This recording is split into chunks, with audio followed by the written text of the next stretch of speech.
because meme, everybody is equal. I do have memes, Oh, yes. yeah. I have even some really OG memes like Doge. Well, thank you, Elon Musk. Yeah. I'm still holding my bag. How can we just have AI to provide a better customer support experience? How can we use AI to do better localization to Bahasa, for example? Right? It essentially has one-click experience using your Face ID to create your wallet. I do think meme as a cultural expression, it will always be there because we're human. Yeah. Sometimes, yes, it's about making money. Sometimes it's about having fun.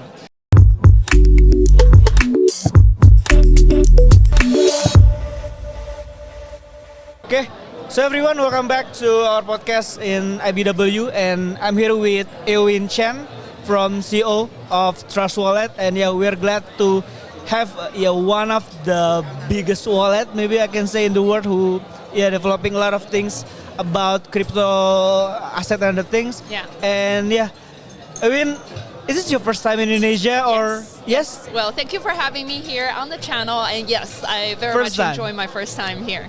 How is Jakarta? Is it you enjoying the traffic jam or? I love it, and honestly, I've been to many places with worse traffic jams, so it's actually pretty nice here. Not worse. There is some other place that worse than Jakarta. Yeah, and I think Jakarta, Analisa can get a car very quickly, and the people are always very nice, very hospitable, so services are great. And I feel like Indonesia is a hidden gem that the world actually doesn't know that much about. Even in our industry, many of the Western projects or global projects don't necessarily come here.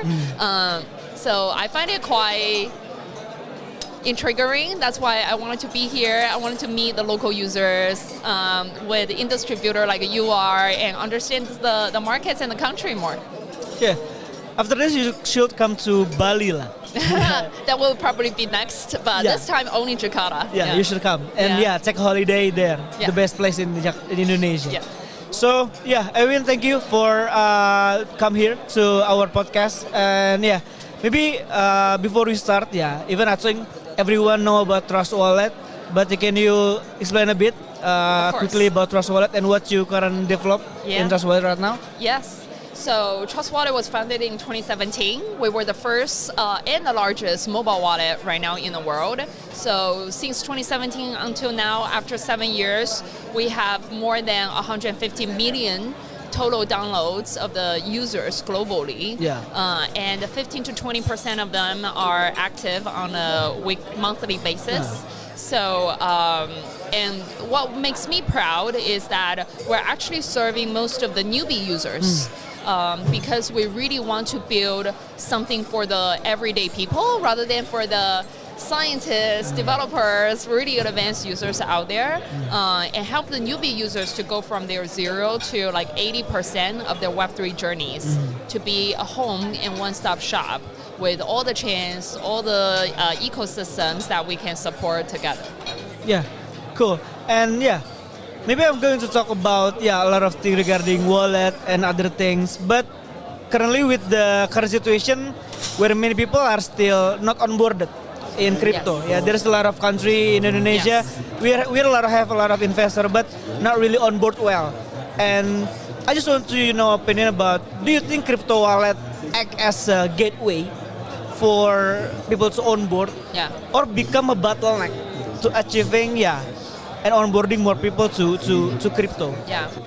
I think wallet can both be a gateway, and wallet itself can be an incredible product for example, bank the underbank. Because let me elaborate the second part, bank the underbank first.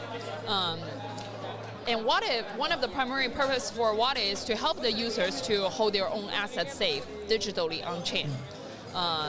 And I know that in many of the worlds globally around, people don't have access to banking services. It is because banking services are expensive, and many of the worlds don't have the assets necessarily to be a bank client.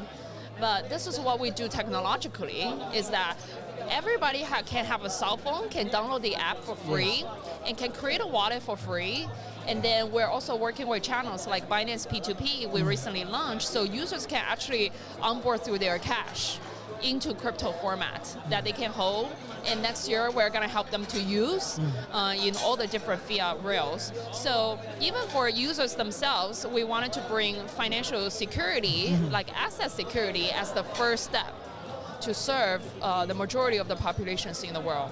Then the second step is, hey, they're more than just holding your assets. Yeah. How to use it, how to make more money, how to take advantage of the thriving on-chain ecosystems that our industry provide with the innovations.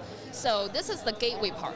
This is what we want. We are going to also, same to our principle, how to simplify some of the complicated DeFi experiences. So how to swap easier. And what we're doing is like one-click swap. We allow users to go from anywhere, any chain. Okay. So if you have a USDT on Tron that you wanted to go to Solana to trade meme coin, you can. So we do want to recreate the centralized exchange experiences, but with much better transparency and security through the DeFi means. More than active trading, there's also a lot of a DeFi opportunity to earn. So we will expose users to, hey, these are the lowest risk for you to earn yield, such as native staking on-chain. Then we will enable stablecoin earning. So for any of the users, if I'm not a super active risk-on taker, then I wanted to passively earn much better yield than my traditional banks, you can. And then later on, you can be much more sophisticated and higher incentivized DeFi yield. So we will expose users one thing at a time, but all based on the principle that we're going to make it simple, one-click solutions to all of it. But that's just part of crypto. There's another part of crypto is building the Web3. There are a lot of airdrop opportunity, incentives programs out there, and we want to be a platform that both help the users to thrive and the projects to thrive. And we know sometimes to build an on-chain community, you have to give users your access, such as tokens. So we launched a launch pool, decentralized launch pool. We have 2 rounds. And we give users a safe opportunity to hold meme coin. I see it on the Twitter. Yes. A launch pool for memes. Yes. It's pretty interesting. Actually. Yeah, so because memes has a lot of risk, right? If people spend the money to buy it, then usually you could lose 100% out of it. So what we're trying to do is for good meme project, they do want to grow their decentralized community. They are willing to share the token pools to engage and with more holders' assets. So we want to expose those good meme projects that can distribute their tokens to more users. So the launch pool idea is we want to do it through DeFi in a transparent way. And users can simply stake TWT, and then they can get the share of the meme token for free, right? So if you get it for free, you don't have nothing to lose coming from the meme coin side. And in fact, I think some of the community just shared with me that the second launch pool that we do with Sundag, the APR was 133%. Free. For free. So we feel that, and the project teams are very happy because they saw 50% more holders of their tokens. So it essentially helps everyone to do better. The projects get more community, having more holders, get exposures, while the users can also get access to new assets with essentially risk-free. We thought that this is how we build a platform to both bridge the users and the communities, bridge the user community and the projects to grow better. Cool. Yeah. I mean, like, it's very interesting. Actually, talking about memes and other things, as you know, there's a lot of people talking about memes coin super cycle, no more alt season, yada. But we can deny about the power of memes lah, memes coin and other things.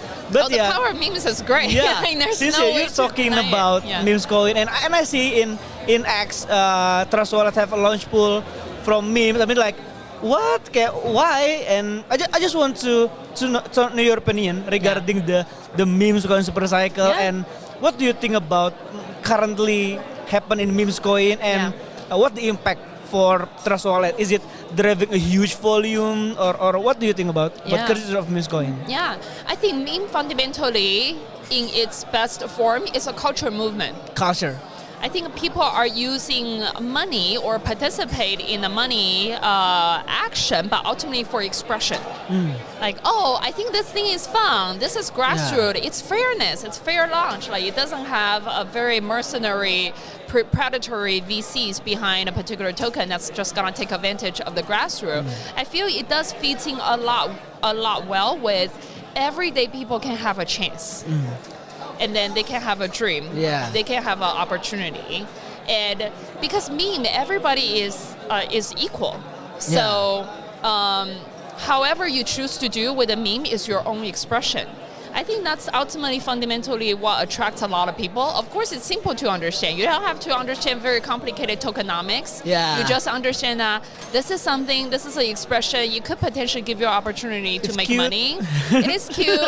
And then the community needs everybody to build, right? So everyone gets a voice too.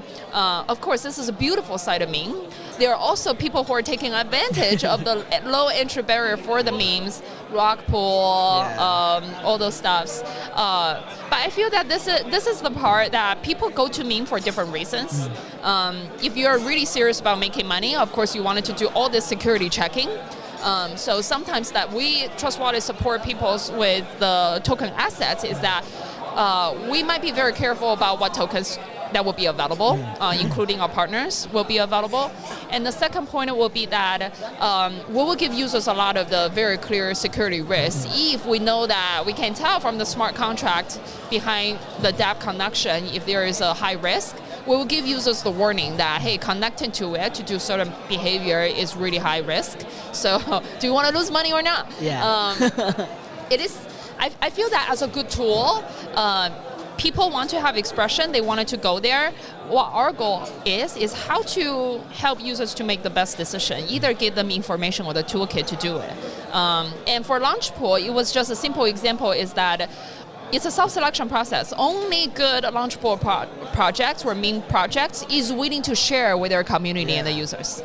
If you're so rock pool predatory in the sense that you wouldn't want that because you're giving money for free to potential users. Like you really have to care about building community to be wanting to do so. So you already have a security layer to it that does help to serve the project's purposes of building community. So we try to create different mechanisms and a way to help out as much as to the extent that we can. But of course, it's not bulletproof, right?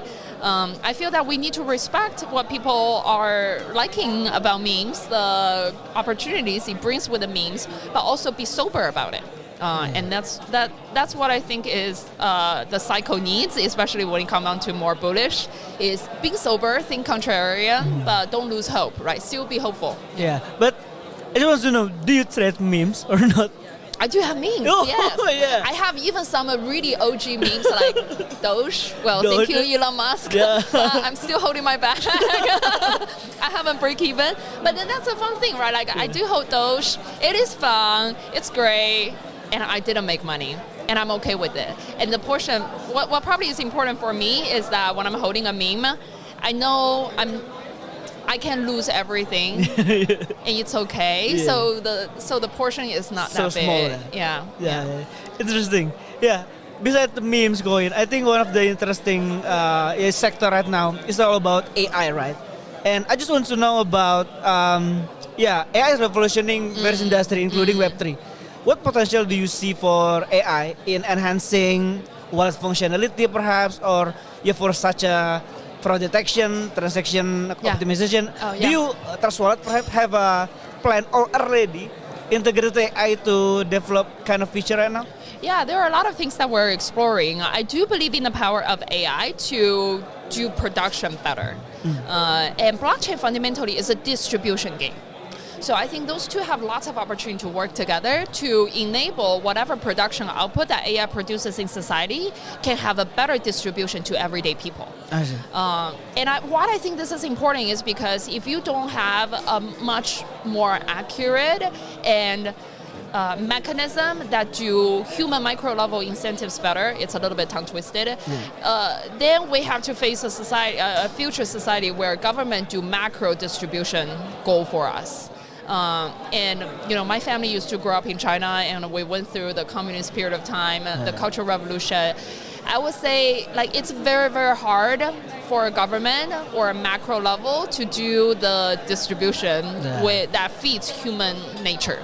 So I think blockchain had a perfect opportunity if we do data ownership right, we do the contributions right, we can create a future social economics model by working together with AI to ensure a good, fair, future next generation social economic distribution channels for AI-driven economic society.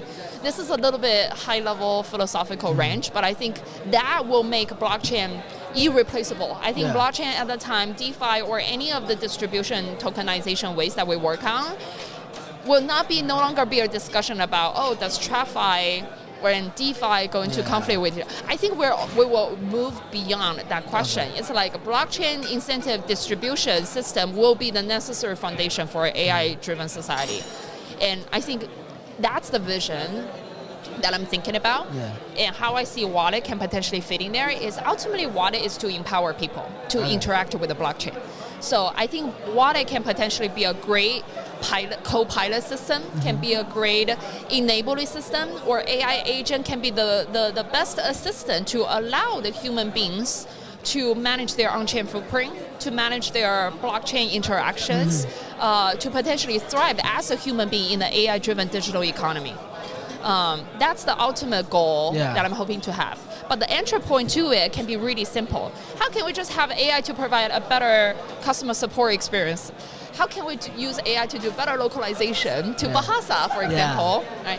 How can we have AI to lead users to do the first level of onboarding experiences? Or when users get stuck, oh, I do the send and receive transaction, I don't see the assets. Can I just ask the AI who can scrape the data from the blockchain explorer and tell me the answer? Right? Like, I do think that there are lots of smaller wings that can leverage AI to enhance the user experiences for sure. But what ultimately is going to be really, really powerful, that I hope I'm sharing the idea if any of the builders that resonate with this and that wants to build towards, is how to make blockchain the irreplaceable distribution system for AI economy. Interesting. Yeah. Interesting. Very interesting. And actually, talking about, like what you say, wallet have a lot of opportunity to explore. I mean, like, for me, wallet is kind of a gateway. I mean, like, I can swap, I can explore the apps, I can join the launch pool even right now in wallet. But as wallet go to evolve, do you see wallet right now transforming into kind of super apps that combine payment or maybe social features upcoming and even non-financial utility? Do you think wallet can be kind of a product that become a super app in the future? Yeah, I can see wallet both be a super app, which what we call the fat wallet concept, or at the same time, I can also see wallet be invisible, completely seamless, that you don't even feel it. But it depends on how the users use the product. If the users are using the product from the mobile side, I think a super app, a fat wallet, makes sense because that helps the users to get the best experiences exploring everything on chain from that as a gateway. But if the users are interacting with the blockchain or projects on the web front, thinking about it, you already know the destination, which website that you want to go to, and you just want to interact with the product on the blockchain. I think wallet browser extension is a transitional product that ultimately will get embedded under each of the dApps on its own. And that will be the best wallet experiences, is that you just become your account, that you naturally will have it in your whatever games, your whatever kind of social experiences. So I can see wallet both be fat, as I mentioned, and be invisible at the same time. For us, I think we're good at building the wallet fat because user trust us, and then we want to live up to that user experiences and journey, be their guide by being a fat wallet. And I know many of the builders in the industry are building the invisible wallet at the same time. And if there's any part that our infra can help them build better, I would love to see this as a potential even opportunity rather than competition to build the industry together. Interesting. Nice. And maybe I just want to know about the next step of Trust Wallet. Like, what integration or features does Trust Wallet currently offer that you believe will define it as the next generation of crypto wallets? Maybe you can spill the upcoming update or other thing for Trust Wallet. there's already a secret user experiences that we launched towards the market. It's a smart contract wallet. We actually launched it in the beginning of the year. Okay. So when users go to create a new wallet, there's an option called Swift. It essentially has one-click experience using your Face ID to create your wallet without your private key anymore. Like the private key is encrypted into passkey. The private key is our face. No, the private key is still a private key, Yeah. but then it's encrypted with your biometric Face ID. Okay. And you no longer have the 12-word secret phrase that you have to really keep it safe. Yeah. Because I think that feeds to 90% of the normal users' experiences. And passkey is a very mature, encrypted, cryptographical key managed experiences already. Yeah. So that solves many of the newbie problem. And when people go on there, you no longer have to have Ether to interact with Ethereum or Solana for interacting with Solana, Sol for Solana, because we can allow 200 tokens to be gas, to pay for the gas. This is what we call gas abstraction. Sorry, gas abstraction. So how it works? Yeah, it's basically a smart contract wallet that we allow the users, we can code into a paymaster system that the paymaster will swap the users, let's say USDT, I have USDT in my assets, I wanted to use it to pay for gas, the USDT will be swapped into the native ETH and then pay for the gas. I see. But you no longer requires the users to hold Ether to begin with and to do swaps for whatever things I that they need see. to do after. So this also solves so many of the newbie users' problem.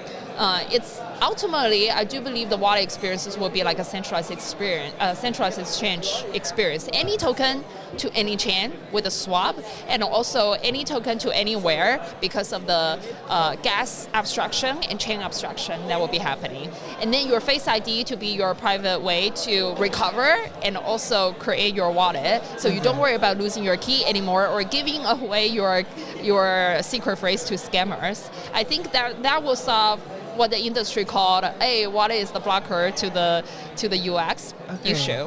But more than that is also using it, right? So I mentioned about even if you got the most seamless wallet experiences, but users don't really have a reason to use it, it's worthless. Yeah. So we will first, as I mentioned, I think the opportunity to serve the underbank is to enable that cash on-ramp and off-ramp experiences so users can get a really cheap holding your assets bank experience. And then users can, even if they don't do any aggressive DeFi, they can put it into stablecoin earn. That earn them some treasury bill returns. Yeah. And I think that's extremely helpful and empowering for everyday people like your mom, your dad, who doesn't want to do really risky DeFi, they can do it. But of course, we're going to build all the swap experiences connecting to the DAX very well. So even if you wanted to take advantage of long tail assets, you can. I think that is a fundamental good DeFi wallet experiences that we wanted to land on. This very, very, very interesting feature, and actually for that gas abstraction, I think it's a good innovation that, because I feel it. I mean, like when I'm trying to onboard normies or non-crypto people trying trust wallet, when they want to transact, they don't have gas fee. Right? Like, that's always become a problem. Like, okay, I want to buy it, but what is gas fee? Yeah, they need to top up again using exchanger. And I mean, like Indonesia, we cannot directly top up using wallet, right? We need to check central exchange and then move to wallet, and there's gas fee always become a barrier. And it's really a interesting. We do support some of the local payment channels directly for users to on-ramp to self-custody directly, even for Indonesia. Actually I know about it. Kind of QRIS. QR code. QR code, yes. But you will get better. Like I said, P2P will be there, so users can do it. Later will be bank transfer if we work with a local centralized exchange, and then it's the off-ramp part, right? So that has a full loop, even for people that doesn't want to do anything else. But for people who want to do everything else, we want to make it simple and easy, like a centralized exchange experience. Cool. And maybe last question, even for this session, I just want to know. You as CEO of Trust Wallet, the biggest wallet right now. I just want to know, since there's a lot of sector in blockchain industry, RWA, AI, memes, layer 2 and other things, can you tell us 3 maybe sector that you bullish the most right now and maybe until next year? What sector do you really? I'm really into it. Depin maybe, I don't know. Yeah. Don't take my word as investment advice. NFA. Is it NFA? Okay. Non-advice? I think RWA definitely have opportunity. Okay. Stablecoin will be used in more payment. So there will be more stablecoin coming along, and stablecoin can be a great bridge across many chains. And as I said, the stablecoin can be also the medium to give users the basic banking experiences that they want. So I think stablecoin under RWA is going to be extremely powerful on its own. At the same time, I do think many of the global users do want to have access to, for example, US equity assets or TradFi assets. And RWA, I think one of the primary goals for RWA is to enable those offline, off-chain, very geometrically centralized assets can go on-chain and have more global reach. So thinking about Indonesian users can actually trade US stocks. I think that 2019, even though we have like a security token offering in our industry, but I think that was a little bit too early. But this rounds of RWA may have an opportunity or a relatively more mature user mindset environment regulatory framework to allow that to potentially be happen. So crypto will be more than just crypto assets itself, but crypto format of other attractive assets to give global users much more options. That's why I thought RWA could be really interesting. I think for AI, it's going to be a period to figure out product market fit. So it will be a very early stage VC kind of opportunity and investment.